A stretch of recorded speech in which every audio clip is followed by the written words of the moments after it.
Welcome back to Photo Access. Some of you've been here, actually I think probably everyone's been here before, so welcome back.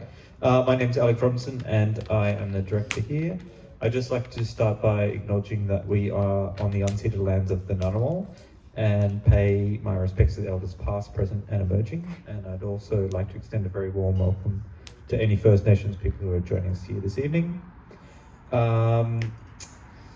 So I would also like to thank our sponsors. So we have beers provided by Benspoke Brewery, and they do provide beers to lots of the ACT Arts organisations. So thank you to them for their ongoing support. And of course we have a fabulous wine sponsor, Larrador Estate, that's out there on Lake George.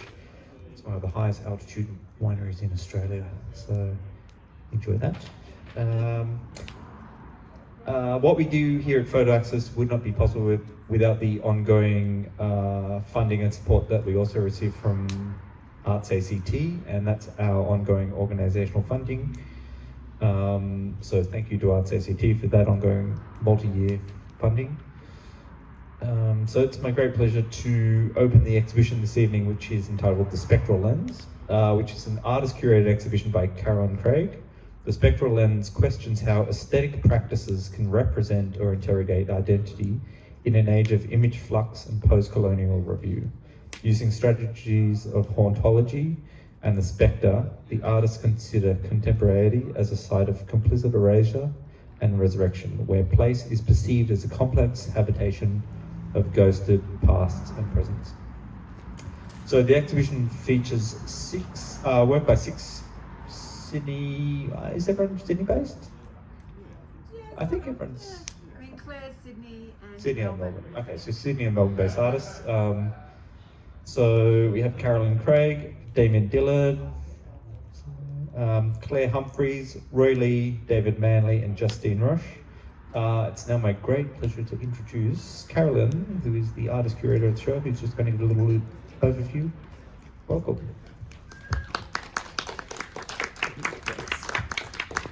Hi everyone, I'd also like to thank the Ngunnawal, the traditional owners of this land, never ceded, and welcome any First Nations people who may be present. So this show extends on a curatorial and research interest around this idea of temporal collapse, which is sort of this conjecture that through the JPEG empire of distribution of imagery, that we no longer live in a necessary a moment that is the singular. We don't have any kind of awareness of the singular now.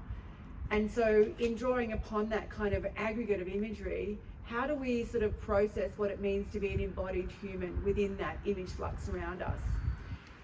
Each of us as artists all use these strategies in different ways: echo, diffraction, diffusion, referentiality, to sort of draw out a way to make sort of some narrative way forward through that aggregate of understandings, not through a singular act, but through acknowledging that in making an image, we only exist as image makers in dialogue with other image makers. You can no longer exist as an artist in a singular narcissistic world.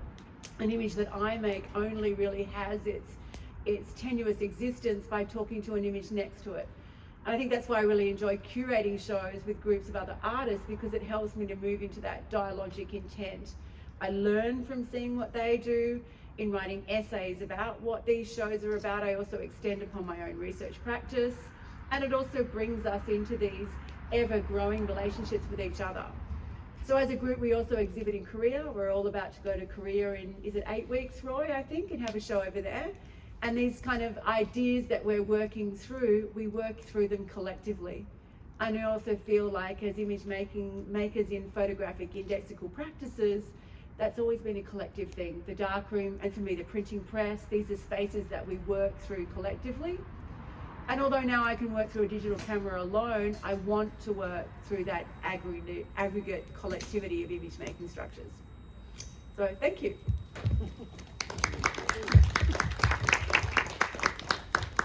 Thank you very much. Okay, so just a reminder that we have a few events upcoming. So on Thursday, the 17th of October at 6 p.m, we're going to have a book launch with Adet England, and she was one of our residents last year. So she won the Tall Poppy Press Prize. So that's a book that she's publishing. So Matt Dunn will be here as well, and they'll have a little pop-up store, and she'll have kind of, I think we're going to have like a little exhibition in there. It's going to be a deconstruction of the book and the publication. She'll talk through her ideas of how she kind of formulated her ideas and came through that into a physical form of publication. Friday the 26th of October, which is about 6 weeks away. 25th, thank you, Maddie.